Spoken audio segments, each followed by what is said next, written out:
Big episode today, a win, and we're into the last 16 of the FIFA World Cup. But before we get into that last 32 tie against Guinea-Bissau, a couple of little bits of admin, starting with piece of news number 1. Look out for a second video on the channel today. I'm going to release a channel update, something I don't really do very often, but I've got some significant news that I want to discuss through with you, so look out for that release late afternoon UK time. And the second piece of news is that we're welcoming another new patron to the channel because Theodore has very kindly headed over to the Patreon page that you can find linked in the video description below, and they have pledged their support. We're going to try and thank Theodore for their warm generosity by taking the Ivory Coast into the last 16 of the FIFA World Cup. So I think we have some good news, and then we're going to give you some bad news. On paper, at least, this Guinea-Bissau tie does look winnable. They don't have a squad that's valued anywhere near as highly as neither Turkey or Ecuador. Some of their top players are pretty old as well. This player is 36 years old and is valued at a maximum of £45,000. Even some of their other players that are well thought of in the international game are the other side of 30. Now, granted, our players are as well, but they're still valued at many millions of pounds. These players don't quite seem to be on a level with ours in terms of their reputation. That doesn't mean that they can't perform a little bit of an upset on the day, but on paper, it at least looks winnable.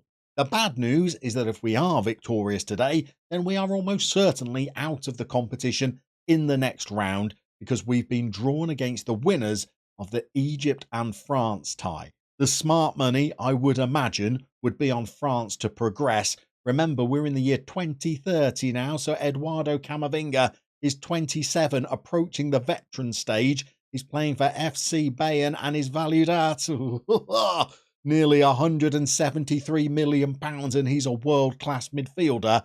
He looks fairly solid, if you ask me. They've got other players still knocking around, such as Kylian Mbappe. He's only 31. He's now a legendary striker. He's at Barcelona. Controversial. A second slap in the chops for Real Madrid supporters, and he has hit more than 20 goals in each of the last 4 seasons. So I don't think there would be any way that we could stand up to the might of France, but we could try and beat Guinea-Bissau today and at least set up the opportunity to take them on.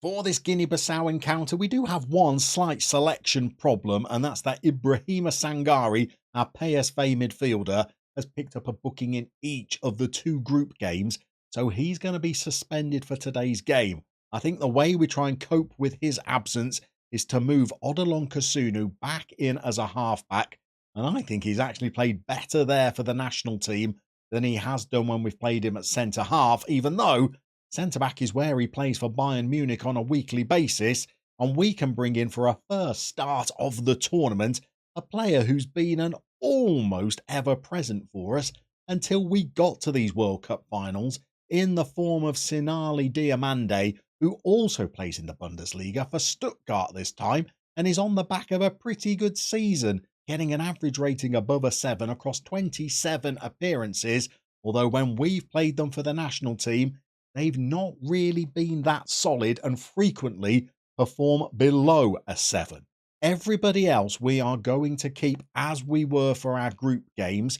We have got a bit of a gap of about 3 days, 4 days until we would be taking on France or Egypt in the last 16, were we to be victorious today. So I think we can go with our strongest starting 11 and still have time to rest players before the last 16 if we get through. We're going to have to remove Sangare from the squad. It means that we'll be without one of our substitutes, but we've still got plenty of backups on the bench that haven't made an appearance yet in this World Cup and would be itching to get on the pitch. This is going to be an all-African tie. Let's give you a little bit more of in-depth information about who our opponents today are going to be in the Scout Report. Having been based in Sevilla for the group stages, we are now moving north to San Sebastian for a last 32 encounter with fellow African nation Guinea-Bissau. Our opponents will be coached by Bachiro Kande and qualified for the last 32, having been runners-up to Spain. Francelino Jew was the hero as they beat Iran 2-1 in their last group game, but they will be billed as underdogs as Guinea-Bissau take on Ivory Coast in a World Cup knockout game. So we have had another pre-match team talk where the players were absolutely deadpan. It's like we may not even have been speaking to them. Hopefully, they will be able to perform as they are billed as favourites for this game against a nation that we really should be beating. If this was an AFCON qualifier, I'd be incredibly confident of winning this tie, but because it is a World Cup game, we are a little nervous. We've won a free kick before we've even played a minute, and Fulgini is pretty useful from these. This time, he sends it narrowly over the bar.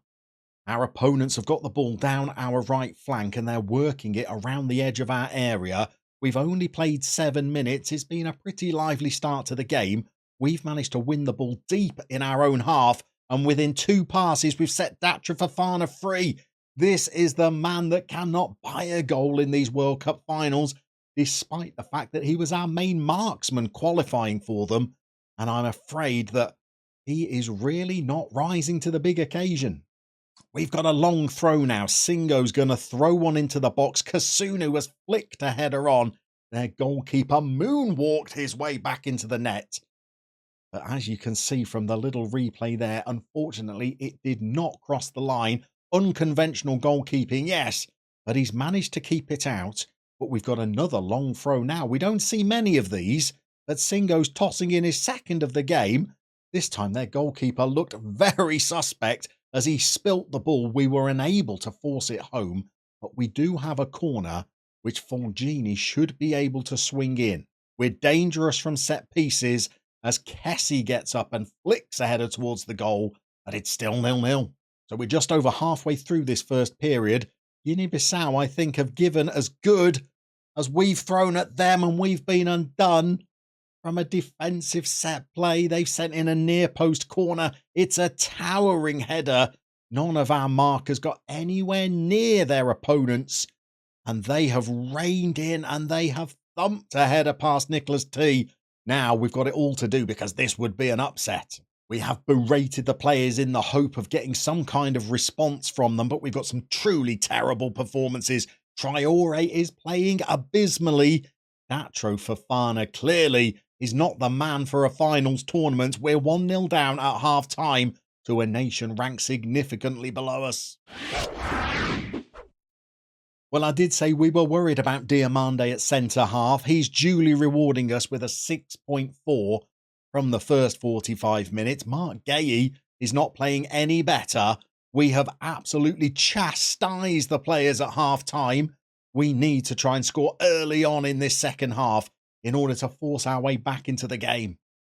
It's long throw time again. Singo throws in another. We've got to try and put this keeper under pressure as he's made some pretty ropey errors so far. And Frank Kessie, the man that's come out of international retirement, has made that goalkeeper look like he wasn't even in the net.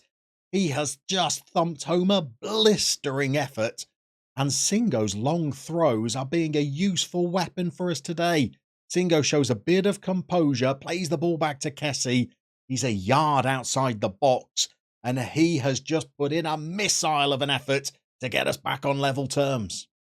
So we may be just 61 minutes into this tie, but I think we're going to make a double change. Mark Gay's performance is getting worse rather than better. So we're going to bring on Sheffield United's Adamo Nagolo, and our star man, Hamed Traore, he's on a 6.2 rating now. So we're going to substitute him out, and we're going to bring on Diomande in his place. We're up to an attacking mentality now to try and find a winner. This tie is now ticking towards extra time. We've left one substitute up our sleeve, but we're going to be tied at 1-1 with Guinea-Bissau unless we can try and find a winner to this game in injury time. Of course, we could also go out of this World Cup in injury time because Guinea-Bissau have got the ball and they are trying to force what would be a pretty surprising result. One, there's going to be a blot on our time with Ivory Coast after all the good work that we've done. We're needing to try and win the ball back. They're playing pretty slowly, pretty methodically, and now they're through on our goalkeeper. They've sent it over the bar, but we've got frightfully lucky. We've got 2 more minutes of injury time. We're racing our way through it. We're going to need extra time if we're going to make further progress in this World Cup. So something's clearly not working with the system today. We took off Traore on a 6.2, We've brought on Diamande as a replacement shadow striker, and he's playing a 6.3. He's only been on the pitch for 20 or so minutes. So I'm thinking we're going to change the system. We're going to bring Diamande over to be a wide player. We're going to bring Diallo on to play on the other flank, and we're going to keep Fofana through the middle. And we're going to try and change the shape of our team to see whether that might help us force a breakthrough in extra time. We're going to ask the two wide players to cut in and try and support Datro Fofana, and hopefully maybe a new shape with a substitute still left in our pocket might help get us the goal we need. So despite playing well, I think our final change will make in central midfield, where both Frank Kessie and Angelo Fulgini are both looking like they're running out of energy. Maybe a little bit of fresh impetus, some renewed vigour in that midfield area might give us a bit more of an engine and help propel us forward. They're both playing well. They could both consider themselves unfortunate, whichever one of them we take off. But I think we could do with some extra energy in there. Kessie has been booked as well, I just note. Maybe that might mean that he's the man to make way. I think on about 97, 98 minutes, it might be the change that we make. We've got one highlight before we can do it. Guinea-Bissau have got the ball deep in their own half. Can we try and steal it and force some kind of chance on the counter-attack? It's not looking likely at the moment. Instead, we're about to be reduced to 10 men. We were about to take Frank Kessie off. He has taken that option out of our hands, and he has been dismissed. So our World Cup dream seems to be collapsing a little bit. We're going to try and rescue it by bringing on Seko Fofana. The man we're actually going to take off is going to be Kasunu, because his energy reserves have dropped even lower than Fulgini's. We're going to ask Fofana to play in central midfield alongside Fulgini, and we're going to pull, are we?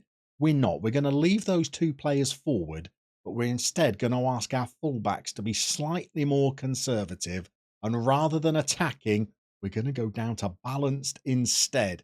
Guinea-Bissau are making all of the running now, and gaps are starting to open up now that we're down to 10 men. We've managed to just stem that attack and send them back, but our players were looking a little bit vulnerable to their attacking play, and I am starting to be pretty fearful about our prospects of getting through this tie. Everybody's looking very tired. We're going to see whether we've got an additional substitution that we're allowed to make, because we're into extra time in a moment. That would be useful. Before we do, Ahmad has picked the ball up. He's got Diamande, his opposite wide player, is taking it way too wide. Did he need that extra touch before he had his shot? I honestly don't think he did. And that's not even the end of the highlights, because Guinea-Bissau are in. And we have had to put in a last-ditch tackle. Though it's half-time in extra time, we did have an extra substitution to make. We've taken Fulgini off. He's almost completely running on empty. We've brought in Atara, and we've actually changed Fofana's role. We're going to ask him to be a central midfielder on defend, and we're also going to ask our two wide players just to be supporting rather than attacking, because Guinea-Bissau was starting to run riot a little bit towards the end of that first period of extra time. We've got 5 minutes left of extra time, and I think we might now be down to 9 men. Wilfred Singo has put in a needless challenge on the touchline, and this is going to make things even harder for us. Well, I'll be honest with you, this is quite the predicament. I've tried to fashion some semblance of a formation with 9 men that gives us some kind of chance of scoring in the last 5 minutes, that still keeps us solid in the hope that we might reach penalties. We're going to have a flat back four, 2 rather cautious midfielders in front of them, with a shadow striker and Fofana ploughing a lone furrow up front. I think it could be all about trying to hang on now. And to that end, Guinea-Bissau have got a free kick that they have just headed over the bar. In fact, we've headed it over the bar and it's gone behind for a corner. So we've got more defending to do. This is going to be a terrible way to bow out of the competition. This is a side that I've built up as being beatable. We haven't looked likely to beat them in the entire game. Couldn't be a lot more disappointed with the players, really. And now we're trying to just force our way through 2 minutes to see whether we can take them to penalties. Diamande is rampaging through, however, and with 9 men, we might have just snuck home a goal that could bail us out. I don't think we've deserved this victory in any way, shape or form, but Diamande himself, who's already been booked, has managed to just dodge around the goalkeeper and a defender in one swivel, and he slotted the ball into an empty net. I think you'll forgive me now, with 2 minutes left to play, if I just pause and throw on a little bit of time wasting. So by little bit of time wasting, I in fact mean all of it, as much time wasting as I could possibly conjure up. And yet from the kickoff, we're going into a Guinea-Bissau highlight straight away. I've also asked a couple more of the players to be a little bit more defensive in their outlook. But my goodness, Guinea-Bissau really want this equaliser. We've not even hit the 120-minute mark. And again, they're coming forward. Again, we've given away a foul. And we're into 1 minute of injury time at the end of extra time. We've headed the ball away. We have got still 2 bookings out there alongside the 2 players that have been sent off. But we've got to try and see our way through 30 more seconds of play. Diamande's got the ball. Just see out the game now. We've dropped the tempo a little bit lower as well to try and just keep possession. And Brahima sends the ball out to Naka. He's got loads of space. Take as much time as you want, son. He's done perfectly out there. Now we've launched a ball forward. We've at least turned them around. We're at the 121 minutes mark. My goodness. That was a game that we've made far more difficult than I think we really should. But we have managed to find a late winner to set up a tie in the next round against, well, I guess we best find out. Well, I guess you would call this pretty comprehensive then. France have run out 7-0 victors over Egypt. What they will do to us without Singo and Kessie in our team, goodness only knows. We're going to have to go away and hatch the mother of all plans. Whilst we do that, we're going to leave this video here for you to check out next.